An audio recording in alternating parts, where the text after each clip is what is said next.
আল্লাহর আব্দুল কাদের জিলানী আপনার তার কাছে যাবার পরে মাতাল বলল, হুজুর আপনার কাছে এসেছি, আমি একজন মাতাল, আমাকে সবাই মাতাল বলে জানে, আমি নেশা করি, আপনার কাছে এসেছি, আপনার ব্যাপারে শুনেছি, আপনার প্রশংসা শুনেছি, মানুষ সবাই আলোচনা করে আপনার কাছে খারাপ মানুষ নাকি ভালো হয়ে যায়। হুজুর আমি তো একজন খারাপ ব্যক্তি, আপনার কাছে ভালো হতে চাই, আপনার কাছে কোনো ব্যক্তি যদি আসে, কোনো সমস্যার সম্মুখীন যদি হয়, আপনি সমাধান করে দেন।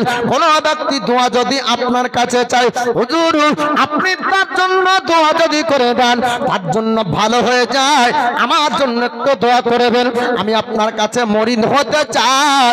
আল্লাহর ওলি গাউসে সামদানি কুতুবে রব্বানি আব্দুল কাদের জিলানী আলাইহি রাহমাতুর রিদওয়ান, তিনি আপনার বললেন মাতালকে, মাতাল আমার কাছে যদি মরিদ হও, আমার শর্ত তোমাকে মানতে হবে, আমার কথা মানতে হবে।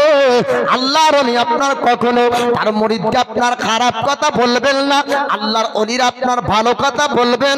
আল্লাহর ওলি বললেন আমি তোমাকে মরিদ বানাবো যদি তুমি আমার শর্ত মেনে নাও, আমি তোমাকে যেগুলা করতে বলবো সেগুলা তোমাকে করতে হবে। মাতাল বলল, হুজুর আপনি যা বলবেন করব, কিন্তু মদ পান করতে বারণ করবেন না। আজ পর্যন্ত সব সহ্য করতে পেরেছি, কিন্তু কোনদিন মদ পান করা বন্ধ করতে পারিনি, প্রতিদিন আমার মদের নেশায় দিন যায়। হুজুর আপনি মদ পান করতে বারণ করবেন না। আল্লাহর ওলি আব্দুল কাদের জিলানী তিনি আপনার বললেন, বাবা শোনো, তোমার শর্ত আমি এক মানবো, আমার শর্ত তোমাকে একটা মানতে হবে। মাতাল বলল, হুজুর গো আপনি কি শর্ত দিবেন বলুন। আল্লাহর ওলি আপনার বললেন তুমি মদ পান করবে, তোমাকে আমি বারণ করব না, তবে আমার একটা শর্ত হবে, আমাকে যখন তুমি দেখতে পাবে আমার সামনে কোনোদিন তুমি মদ পান করবে না, তুমি আমাকে একটু কথা দিয়ে দাও। আপনার মাতাল বলল, হুজুর আপনি যখন আমার সামনে থাকবেন আপনার সামনে কোনোদিন মদ পান করব না, ওয়াদা করলাম, কথা আপনাকে দিলাম, কোনোদিন আপনার সামনে যদি আমি মদ পান করি তারপর আপনি আমার শাস্তি দিবেন। আল্লাহর ওলি সম্পর্কে মাতাল জানতো না, মাতালের মনের আপনার ধারণা যে আমি তো সব সময় দরবারে আসবো না, যখন দরবারে আসবো মদ পান করবো না, বা হুজুর আমার সঙ্গে সব সময় থাকবে না, হুজুর যদি কোনো সময় আমার সামনে যায় আমি ও সময়টা মদ পান করবো না, এতটুক সময় পর্যন্ত আমি মদের নেশা ছাড়া থাকতে পারবো। তাই মাতাল বলল, হুজুর আপনাকে যদি দেখতে পাই আপনার সামনে মদ পান করবো না। আল্লাহর ওলি আব্দুল কাদের জিলানী আপনার মরিদ বানালেন, ওই ব্যক্তি আপনার মরিদ হয়ে গেল। মাতাল মরিদ হওয়ার পর বাড়ির দিকে আপনার রওনা হয়েছে, বাড়ি আপনার যাওয়ার পরে মদের নেশা চেপেছে, মদ পান করতে যাবে, আপনার বোতল জামনি তুলে আল্লাহর ওলি আব্দুল কাদের জিলানীর নূরানি চেহারাকে দেখতে পায়। জোরে জোরে বলুন সুবহানাল্লাহ। ইমামে ইশক মোহাব্বত আলা হযরত তিনি আপনার বলেন, তেরি নসলে পাক মে হে बच्चा बच्चा नूर का, तेरी नस्ल पाक में है बच्चा बच्चा नूर का, तू है आईने नूर तेरा सब घराना नूर का। हुजूर या रसूल अल्लाह আপনাকে আল্লাহ পাক নূরের নবী করে পৃথিবীর জমিন আপনার পাঠিয়েছেন, কিয়ামত পর্যন্ত আপনার খানদানের যতজন ব্যক্তি আসবে সকলের চেহারাতে আল্লাহ পাক নূরি চেহারা দান করবে। জোরে বলুন সুবহানাল্লাহ।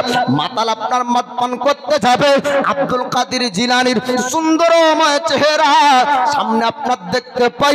মাতাল ছুটতে লাগলো জঙ্গলের দিকে, জঙ্গলে যাবার পর মদ পান করবে, জঙ্গলে আব্দুল কাদের জিলানীকে দেখতে পাই। ডান দিকে যায় আল্লাহর ওলিকে পাই, বাম দিকে আপনার যাই আল্লাহর ওলিকে দেখতে পাই। যেখানে আপনার মদ পান করতে যাবে আল্লাহর ওলিকে আপনার দেখতে পাই। মাতাল চিন্তা করলো আমি যত দূর পর্যন্ত যাই আব্দুল কাদের জিলানীকে দেখতে পাই, হুজুর মনে হয় আমার পিছন ধরেছে, যাই যাই হুজুরের দরবারে যায়।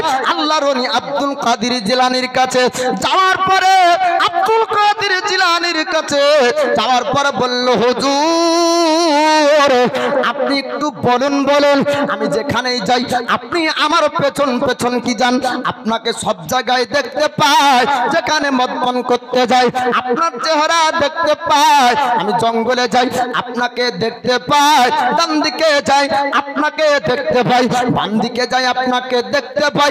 হুজুর একটু রহস্যের কথা বলুন। আল্লাহর ওলি আব্দুল কাদের জিলানী তিনি আপনার বললেন, ও বাবা শোনো শোনো, যখন তুমি আমার কাছে মুরিদ হয়েছো তোমার একটা দায়িত্ব আমার উপর এসেছে। আল্লাহর কাছে আমি দোয়া করেছি মাতাল যেন চিরদিনের জন্য মদ পান করা বন্ধ করে দেয়। এবার জোরে বলবেন না সুবহানাল্লাহ।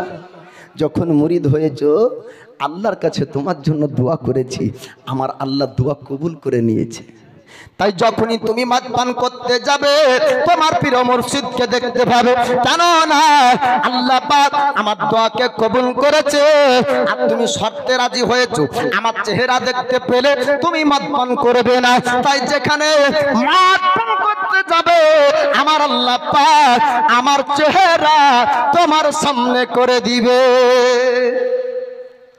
আমার আল্লাহ আমার চেহারা তোমার সামনে করে দিবে, আমাকে তুমি সামনে দেখতে পাবে।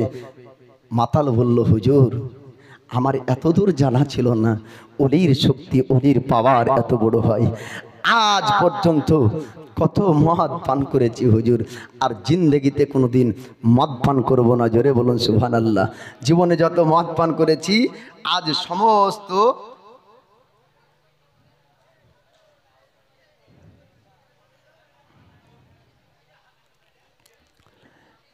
জীবনে যত মদ পান করে গুনাহ করেছি সমস্ত গুনাহ থেকে আজ বিলকসুস খাস করে তওবা করছি, আর কোনোদিন জিন্দেগিতে মদ পান করব না। মাতালের মাতলামো, মাতালের নেশা, মাতালের সমস্ত জিনিস ত্যাগ করে দিল আল্লাহর ওলির কারণে। জোরে বলুন সুবহানাল্লাহ। গাউসে সমদানি কুতুবে রব্বানি শাইখ আব্দুল কাদের জিলানীর কাছে খারাপ ব্যক্তি গিয়ে ভালো হলো, তো ওলির কাছে খারাপ রাজ গিয়ে কি হয়? কি হয়? ভালো হয়।